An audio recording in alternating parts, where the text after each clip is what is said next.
বন্ধুরা, 6 জুন আমার আর আমার বোনঝির বর দুজনেরই জন্মদিন। সেই উপলক্ষে বহরমপুরে ছুটে গিয়েছিলাম।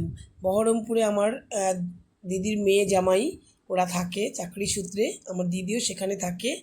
আর তাই আমাদের এই জন্মদিন উপলক্ষে যেতে বলেছিল। সেখানে আমার দিদি, বৌদি, আমার ভাইঝি সবাই মিলে আমাদের জন্মদিনটা পালন করলো। যেহেতু জামাইয়ের আর আমার একই সঙ্গে জন্মদিন, মাসি আর বোনঝি জামাইয়ের।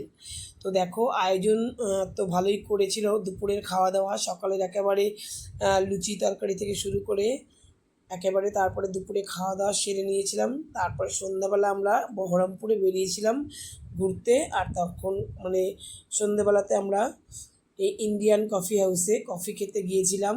আমাদের কলকাতাতে যেমন কফি হাউস আছে, সেরকমই তাদেরই ব্রাঞ্চ এখানে বহরমপুরে একটা তৈরি হয়েছে বছরখানিক হলো। খুবই সুন্দর, খুবই পরিষ্কার পরিচ্ছন্ন। কলকাতার কফি হাউসের আদলেই এখানে সামান্য কিছু আমরা ওই কোল্ড কফি, হট কফি বা তার সঙ্গে কিছু স্ন্যাক্স নিয়ে আমাদের সন্ধ্যাবেলার আর টিফিনটা সবাই মিলে সারলাম। আর সমস্ত কিন্তু এই জন্মদিন উপলক্ষে আমাদের ভাইজি জামাই বা ভাইজি এরাই কিন্তু, ভাইজি জামাই না, সরি, বোনঝির জামাই, আমার ভুল হয়ে যাচ্ছে, বোনঝির জামাই আর বোনঝি এরাই কিন্তু মানে ব্যবস্থা করেছিল। এরপরে দেখো আমরা কফি হাউস থেকে বেরিয়ে সবাই মিলে, বাচ্চারা তো সবাই রয়েছে, ছোটরা ওরা তো সবাই ফুচকা খাবেই। আমাদের দুপুরে অনেক খাওয়া দাওয়ার পরে আর খিদে ছিল না সেরকম, তবু বাচ্চারা তো খাবেই, ফুচকাটা দেখলে সবারই খেতে ইচ্ছে করে, সবাই মিলে তাই ফুচকা খাওয়া হলো। ফুচকা খেয়ে নিয়ে তারপরে আমরা এই উল্টো দিকেই একটা মানে গ্রাউন্ড রয়েছে, এখানে চলে এলাম। সবাই মিলে একটু বসে একটু সেলফি তোলা হলো, আর একটুখানি মাঠের একটু ঘোরা হলো। আর এই এই গ্রাউন্ডটা বন্ধুরা, চারদিকে চারটে কামান রয়েছে। এটা কিন্তু সেই ঐতিহাসিক মাঠ একদম। জানো তো সবাই, বহরমপুর বা মুর্শিদাবাদ ঐতিহাসিক জায়গা। এই কামানের থেকেই নাকি মানে সিপাহি বিদ্রোহর মানে প্রথম যুদ্ধ শুরু হয়েছিল এই কামানের গোলা থেকে। গোলা বেরিয়ে বারুদ বেরিয়ে করে যুদ্ধ শুরু করেছিল সিপাহীরা। তো যাই হোক, এর একটা বহরমপুর বা মুর্শিদাবাদে তো সব জায়গাতেই ঐতিহাসিক যুদ্ধের কাহিনী রয়েছে। এখানের থেকে আমরা কিছুক্ষণ রেস্ট নিয়ে ফটো তুলে তারপরে আমরা বেরিয়ে গেলাম এখান থেকে। বেরিয়ে কিছুটা দূরে গিয়ে সেখানে আমরা রাতের ডিনার করব।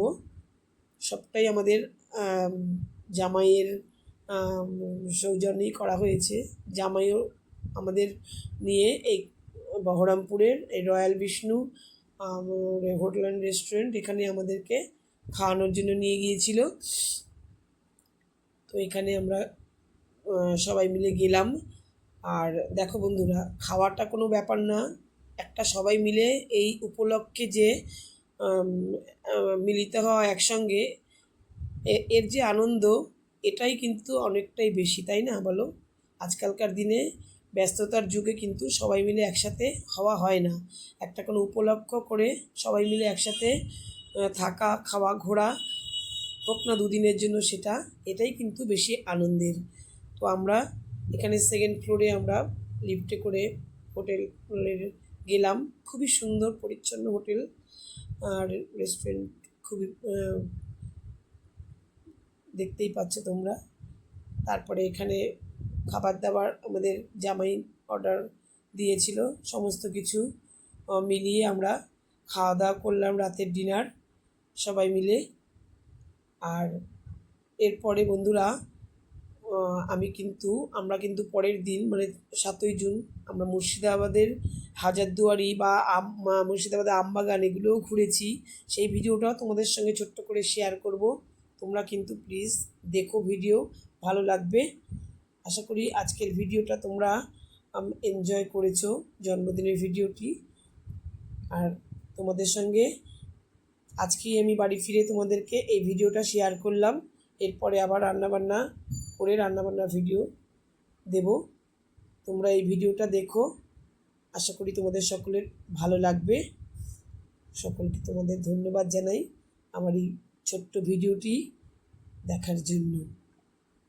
ধন্যবাদ সকলকে। সকলে তোমরা খুব ভালো থেকো, সুস্থ থেকো।